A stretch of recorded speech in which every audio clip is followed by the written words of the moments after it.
Assalamualaikum warahmatullahi wabarakatuh. Kami dari kelompok 1 yang beranggotakan Hafiz Zaki dan Muhammad Azizan. Saya Hafiz Zaki akan menyampaikan sedikit tentang Pancasila dalam perspektif sejarah bangsa Indonesia.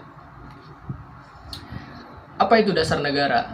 Dasar negara itu ialah landasan pokok ataupun sendi-sendi bagi negara untuk masyarakatnya dapat melakukan suatu tindakan yang berdasarkan dasar negara tersebut. Adapun dasar negara pada Indonesia ialah Pancasila. Negara Kesatuan Republik Indonesia. Indonesia dikenal sebagai NKRI atau Negara Kesatuan Republik Indonesia dikarenakan Indonesia berbentuk negara kepulauan dan bentuk pemerintahannya adalah republik, sehingga negara Indonesia disebut dengan Negara Kesatuan Republik Indonesia. Di sini ada Piagam Jakarta. Ada 5 poin pada Piagam Jakarta. Yang pertama, ketuhanan dengan kewajiban menjalankan syariat Islam bagi pemeluk-pemeluknya. Yang kedua, kemanusiaan yang adil dan beradab. Yang ketiga, persatuan Indonesia.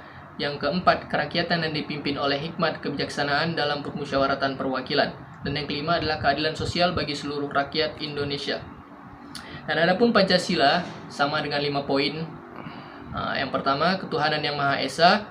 Yang kedua, kemanusiaan yang adil dan beradab. Yang ketiga, persatuan Indonesia. Yang keempat, kerakyatan yang dipimpin oleh hikmat kebijaksanaan dalam permusyawaratan perwakilan. Dan yang kelima adalah keadilan sosial bagi seluruh rakyat Indonesia. Adapun perbedaan antara Piagam Jakarta serta Pancasila terdapat pada sila pertamanya. Dan sila yang pertama ini kemudian dirubah pada tanggal 18 Agustus tahun 1945. Dan Piagam Jakarta tersebut kemudian dirubah menjadi Pancasila sebagai dasar negara oleh Insinyur Soekarno pada hari terakhir sidang BPUPKI. Tujuan Pancasila. Di sini ada 4 tujuan Pancasila. Yang pertama, melindungi segenap bangsa Indonesia dan seluruh tumpah darah Indonesia.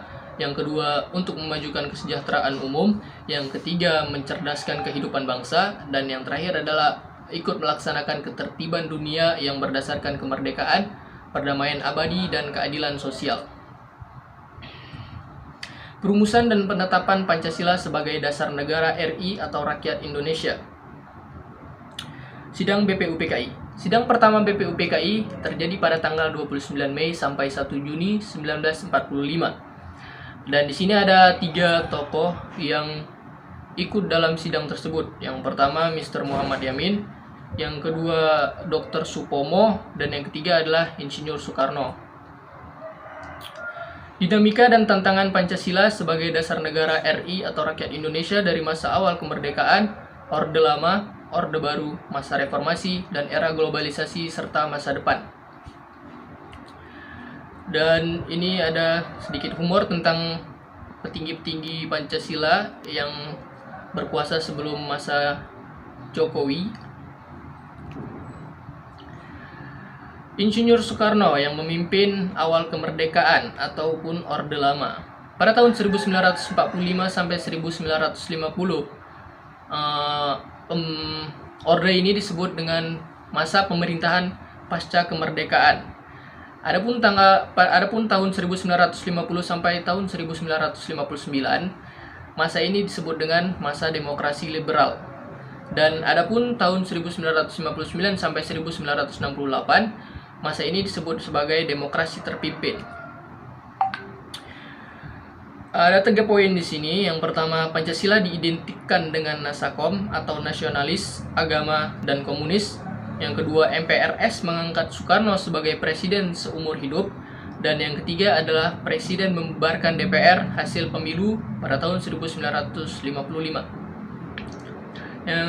Pada masa Orde Baru yang dipimpin oleh Pak Soeharto, Presiden Soeharto menggunakan Pancasila sebagai alat untuk melanggengkan atau memperlama kekuasaannya melalui ajaran P4.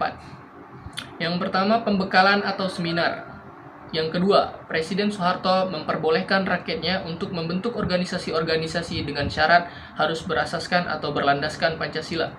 Yang ketiga, melarang adanya kritikan-kritikan yang dapat menjatuhkan pemerintahan. Dan yang terakhir adalah menggunakan kekuatan militer pada hal atau dalam hal politik.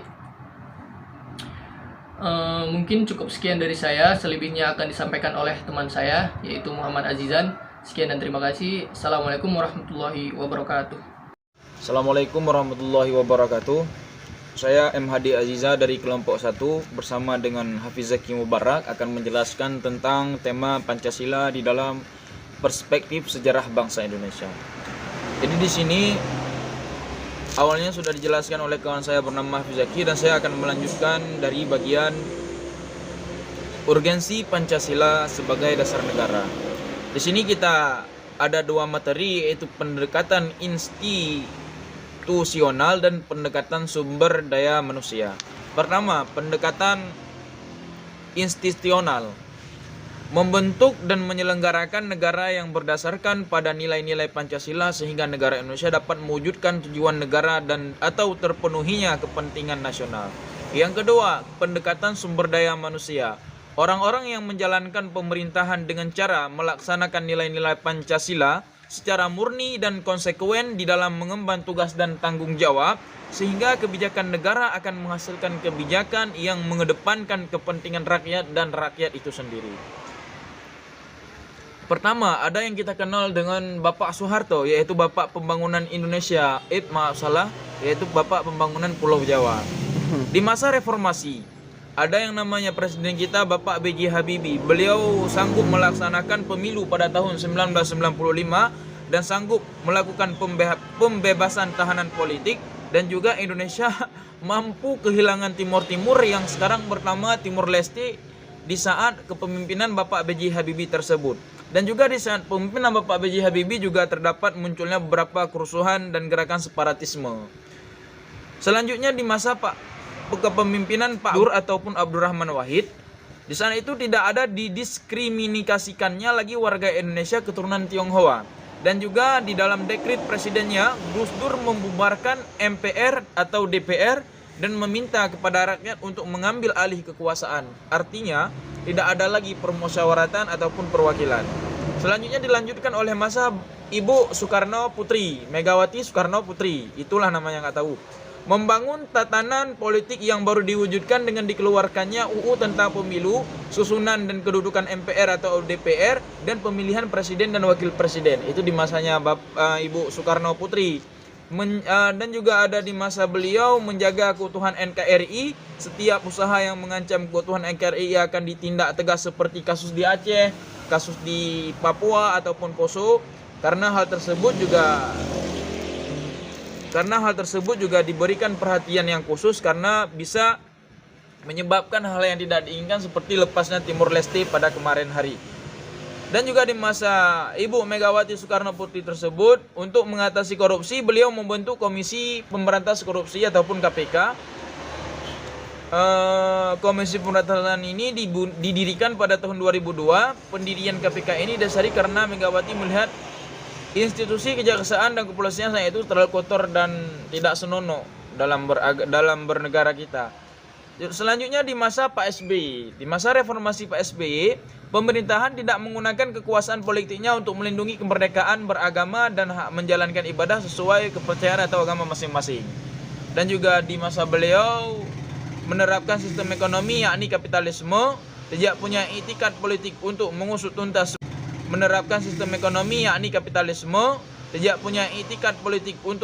tuntas sebagai kejahatan hak asasi manusia HAM di masa lalu, dan era pemerintahan SBY sangat jauh dari rasa keadilan. Inilah. Dan di masa Pak Jokowi ini masih merupakan tanda tanya bagi kita karena pertama belum selesai, yang kedua masih banyak hal yang perlu kita telusuri. Jadi cuma dari ini kita dapat menilai nilai implementasi nilai-nilai Pancasila dalam perumusan kebijakan pemerintahan negara. Satu, implementasi nilai Pancasila dalam bidang politik.